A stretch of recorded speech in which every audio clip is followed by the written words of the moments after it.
The factories of Nazi Germany were once mighty engines of war, driving the production of weapons that ravaged Europe.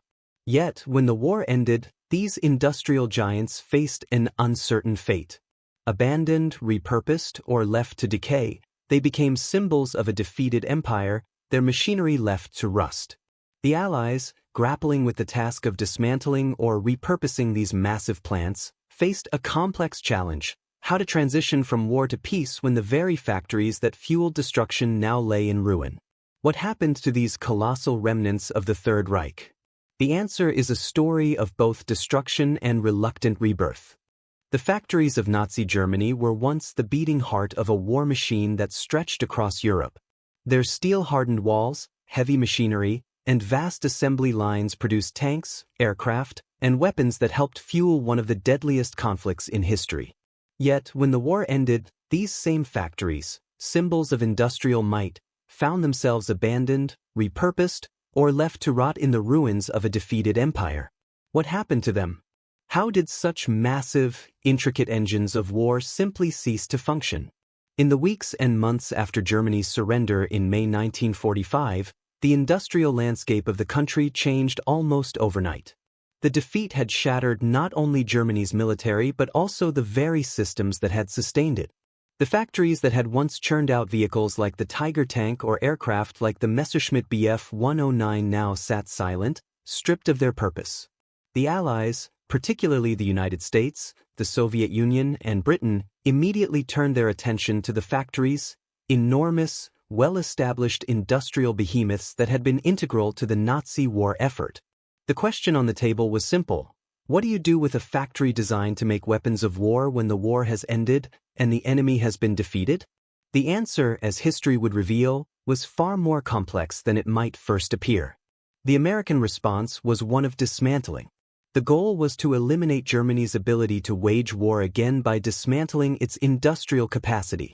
Over 1,500 factories were taken apart by Allied forces in the initial post-war years.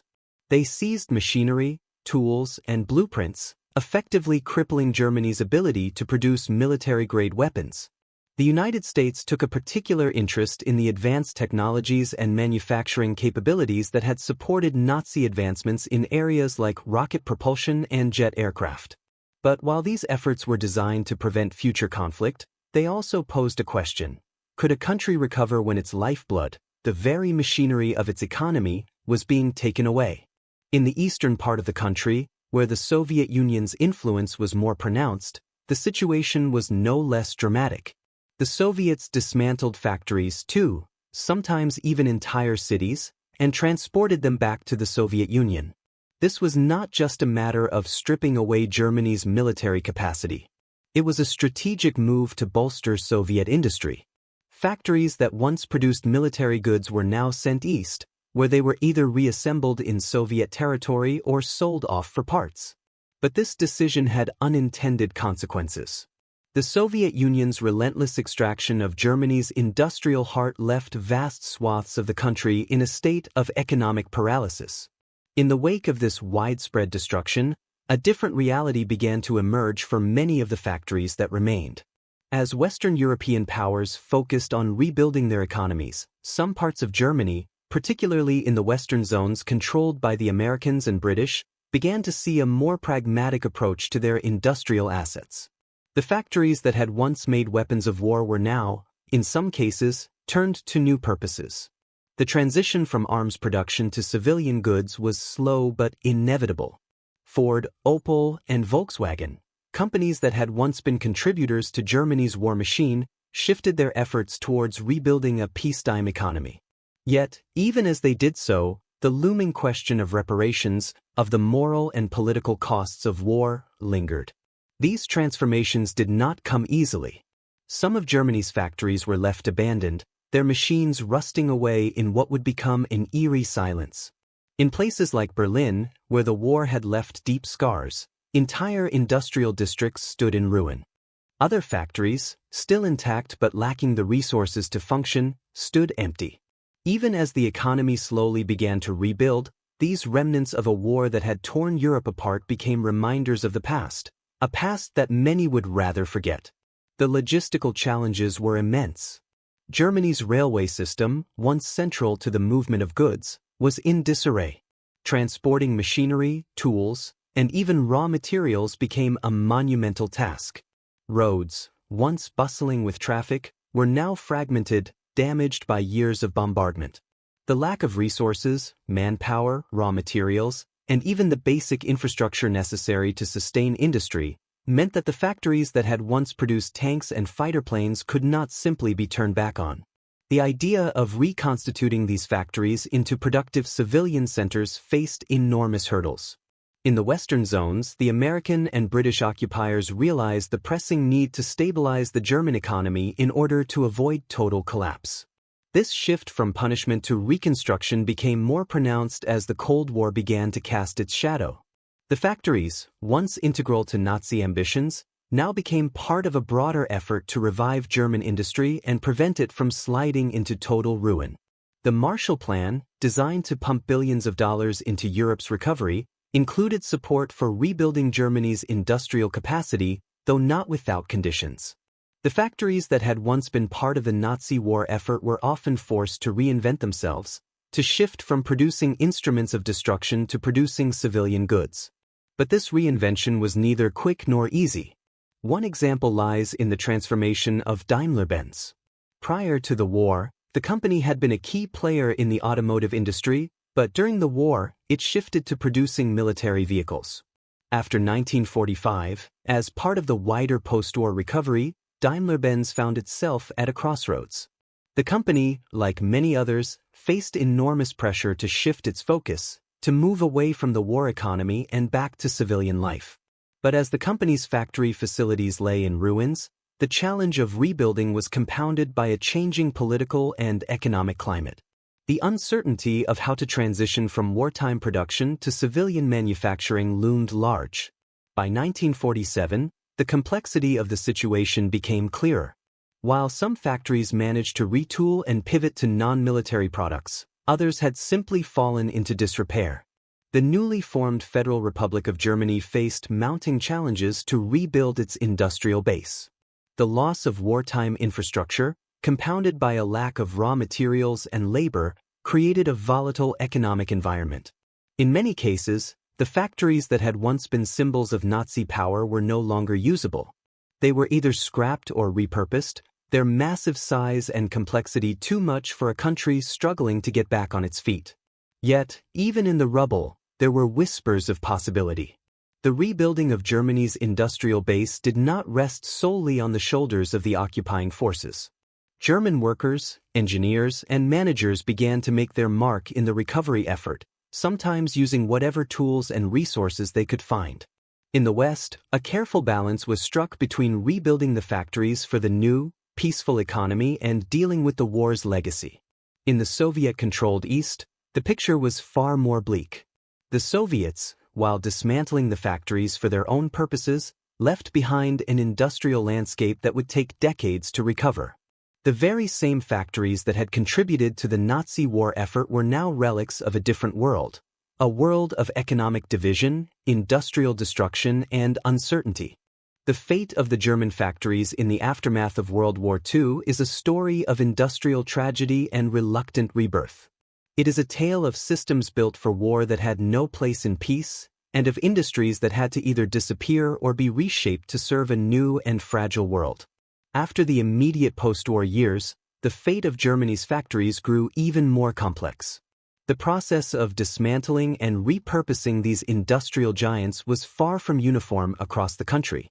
What had started as a war-driven industrial machine, working relentlessly to fuel Nazi ambitions, now found itself on the precipice of a fragile peace. As Western powers focused on rebuilding their own war-torn economies, Germany's factories were stuck in a limbo between destruction and reconstruction. The Allies had already imposed strict measures, and much of the country's industrial might had been either taken apart, shipped away, or left to decay. However, what emerged in the years that followed was a reshaping of German industry, both in the East and the West, that would prove essential in the rise of modern Europe. In the American, British, and French-controlled zones of Germany, the rebuilding effort quickly shifted from punitive actions to economic stabilization. The physical dismantling of factories had made some sense in the immediate aftermath of the war when the focus was on reducing Germany's military capacity. But over time, it became apparent that some factories were too essential to Germany's long-term recovery to simply destroy. Instead of continuing to strip the country's industrial assets, the Allies began to shift toward the restoration of German industry, albeit with significant oversight and strict restrictions. By 1947, the Western Allies were no longer just concerned with limiting the capacity for war. They understood that the German economy needed to be revived to prevent complete collapse. In the American zone, particularly, this shift took on the form of the Marshall Plan, a $13 billion American initiative aimed at rebuilding war-torn Europe. West Germany, despite being a defeated nation, received a significant portion of this aid, which was used to kickstart the reconstruction of its industrial sectors. But rebuilding wasn't just about pouring money into the economy. The Allies had to manage Germany's transition from a war-based economy to a civilian one, a transition that would take years of careful planning. The factories that had once made weapons now had to find new products to manufacture. In many cases, this meant transitioning to civilian goods, a shift that required significant retooling and rethinking. One of the most remarkable transformations occurred within the automotive industry. Companies like Volkswagen, Opel, and Mercedes-Benz had all been vital contributors to Nazi Germany's military infrastructure.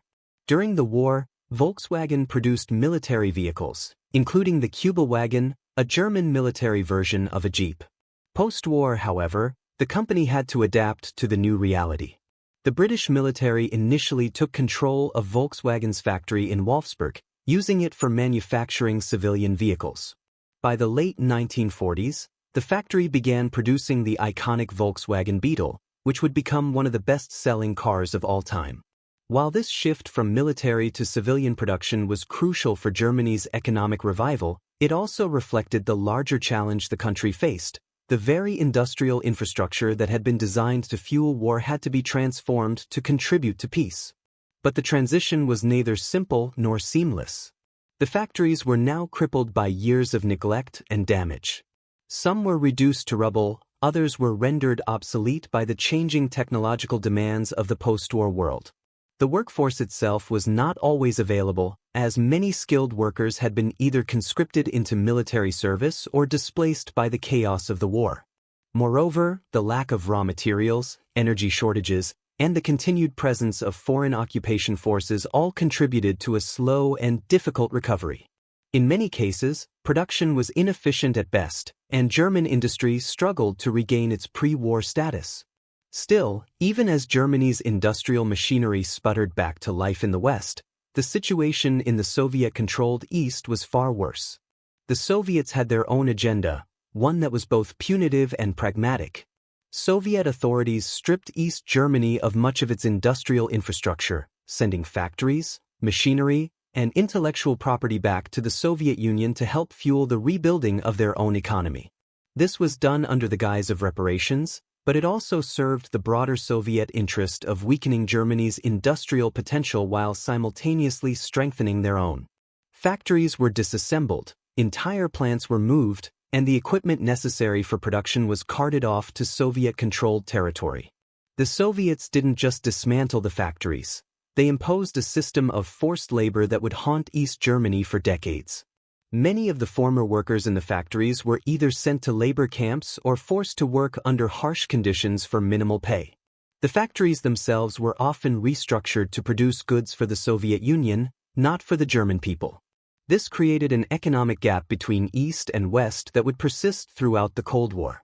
The extraction of industrial resources from East Germany left the region in a perpetual state of underdevelopment, and the factories that had once been centers of production for Nazi weapons now stood empty or were repurposed to serve Soviet interests. The process of economic adjustment in both East and West Germany was long and filled with setbacks. However, by the early 1950s, both parts of the country were slowly moving forward. West Germany, under the guidance of the Marshall Plan, began to experience the first signs of industrial recovery. This was marked by the rebuilding of critical industries, such as steel production, automotive manufacturing, and chemicals. Factories that had once made tanks, guns, and military aircraft were now producing cars, appliances, and consumer goods. One of the key contributors to this economic miracle was the re-establishment of small and medium-sized businesses that were able to flourish in the post-war economy. These businesses relied on the remnants of the larger industrial plants, taking advantage of what was still operational while slowly expanding their own capacities. In the West, this economic revival was also supported by the labor force. Many of the skilled workers who had once been part of Germany's war machine were now part of the rebuilding effort. The country, still divided by political lines, saw the rapid rise of a labor force that was focused on rebuilding the economy and restoring the nation's industrial identity. While the factories had been transformed and their products had shifted from military to civilian, they retained an industrial prowess that would help Germany become one of the leading economic powers in Europe by the 1960s. However, the journey was far from smooth. The underlying scars of war remained visible in the industrial landscape. While many factories had been repurposed for civilian use, the scale of destruction during the war left an indelible mark on the country. Entire cities, once vital centers of industry, had been flattened, and much of the machinery and intellectual property that had defined Germany's war efforts were now either destroyed or lost. The country's economy was in no way on solid ground in the early post-war years, and it wasn't until the mid-1950s that the full scope of recovery began to emerge. In East Germany, the recovery was far more stunted. The factories that had been disassembled or repurposed by the Soviets found it difficult to regain their former productivity. The economy, focused on serving Soviet needs, was dependent on forced labor and heavily subsidized by Moscow. While the Soviets made efforts to rebuild industry in East Germany, the factories often operated far below capacity, and the level of technology was behind that of the West. The result was a stark contrast between the booming industrial output of West Germany and the stagnation in the East.